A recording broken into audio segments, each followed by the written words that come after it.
Hi, I'm Matt with etrailer. If you're trying to get a little bit more stability out of your camper for your jacks, then I recommend checking out the SnapPad SnapJack Scissor Jack Pads.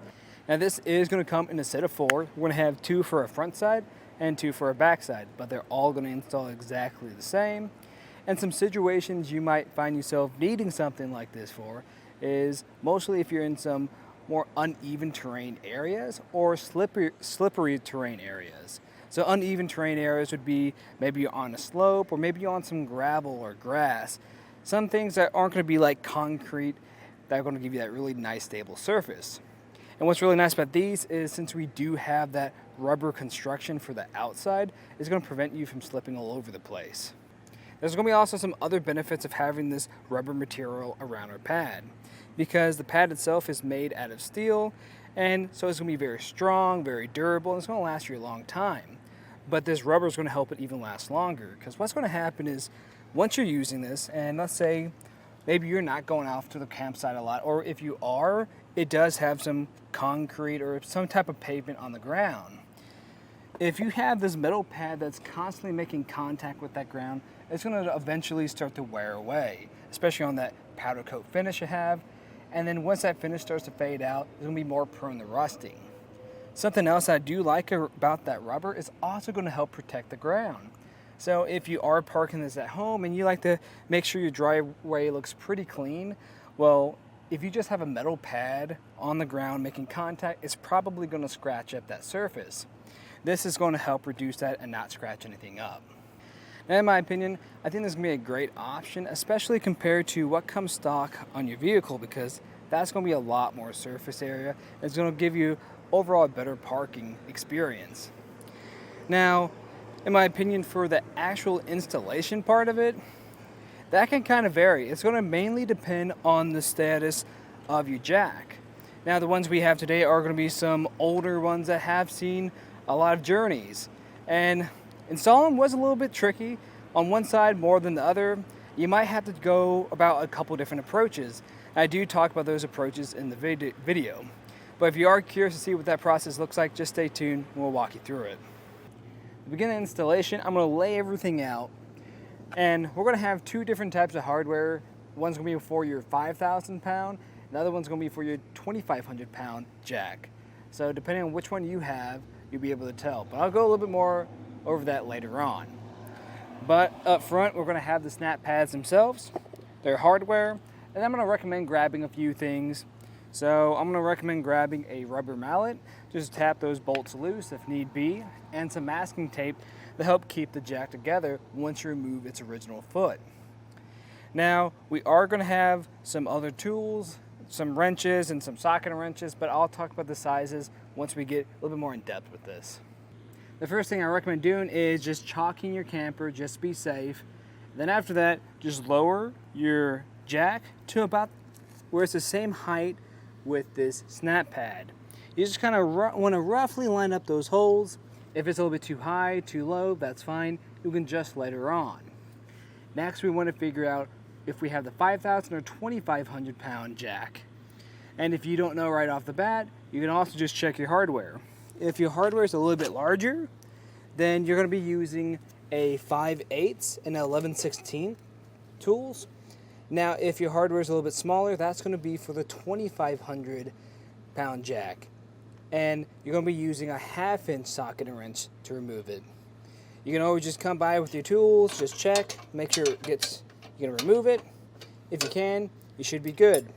Also keep in mind that these sizes can vary if you have a different type of jack. So definitely watch out for that. If they are on the larger side, probably be using the 5/8. Now there's 2 different ways of doing this. The first way is we can use masking tape to hold this in place. And the second way is we're not going to use the masking tape and we'll just put one arm on at a time once we replace the foot. Now, I actually have tried this a couple different ways, and it's going to depend on your situation. So if you find that these arms fit pretty tightly in the feet or the snap pad, then I'd recommend just doing one arm at a time. But if your arms just kind of slide into place into the foot, then I'd recommend using masking tape. Now I'm just going to try to use some masking tape real quick. If it works this way, it's going to make my life a little bit easier. If it doesn't, then we can just simply take off the tape. Once you have both sides taped down, because you want to make sure this is secured, then we can go on to the next step, and that's going to be removing our hardware. Once that's on, you're just going to take this 5/8. That's going to go on the actual bolt itself, and then you're going to use the 11/16 for the locking nut behind it. Just going to take that off. You're eventually going to reach a point where these nuts are going to be able to come off, and you could remove these bolts. Now, sometimes they'll move out pretty easy. They won't give you a whole lot of fight. Sometimes they might struggle a bit for you. If that's the case, grab that rubber mallet, just give it a tap. It'll pop right out. Something else we want to keep an eye out is for if you have this spacer. For different jacks, they're going to look different, and some jacks might not even have one. So you'll notice it just in the center of here. I'm just going to put mine off to the side. You will reuse this, so keep it handy.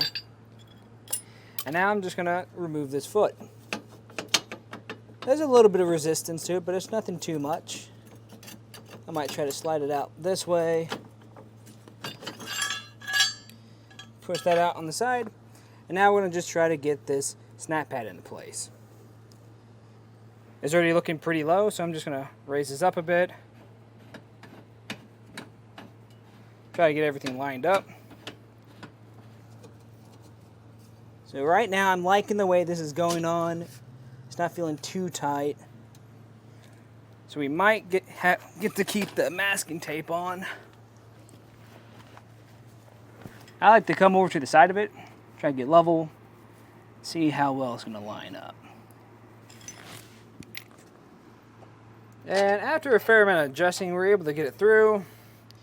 Because these are, we don't want to have to be pretty lined up, pretty perfect. I still like to come by with that rubber mallet. I beat it in the rest of the way. Now before we put that second bolt in, the trick is we want to put the spacer in. We want to put pressure against one side. Yours might be a little bit different. Yours might have holes in it, so you probably want to put the spacer in first. But if you have a one like this, then we're going to just stick it in here. Apply pressure with my finger and try to keep it level. Then I'm going to grab this second bolt, push this through. I'm going to have to wiggle a little bit. Looks like it's getting through there. Probably give it a tap with the mallet. It's holding that spacer up now. Might come back over here, check things, make sure nothing's getting a little out of sorts. Come over here, make sure everything's looking level. We are looking a little bit off. So what I'm going to do is just going to apply pressure to this pad from one side. And this will help you out a lot more if you have a friend nearby. But if you don't, you just work with it a bit. You'll be able to get it through. Now we're going to grab those lock nuts. We're going to hand thread them into place. They'll eventually get to a point where they stop. Once these are on, we're going to grab our 5/8 wrench and an 11/16 socket and tighten these on.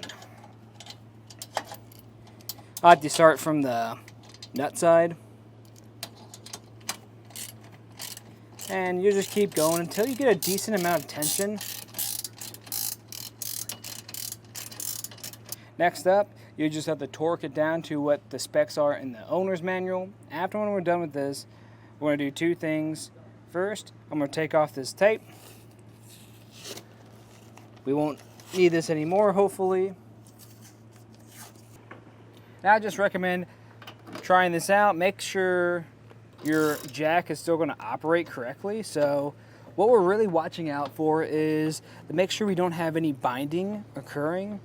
You're going to get some binding occurring if things aren't completely flush to one another.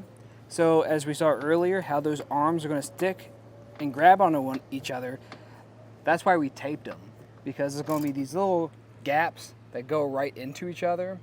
And if those aren't lined up completely, you're probably going to get some funky movements when you're using your jack. But right now, I'm not getting that at all. This is moving pretty smoothly. I just recommend going up and down a few times to make sure everything's operating correctly. But that'll do it for our look at some of the features and the installation of the SnapPad SnapJack pads on our 2016 Dutchman Kodiak. I'm Matt. Thanks for watching.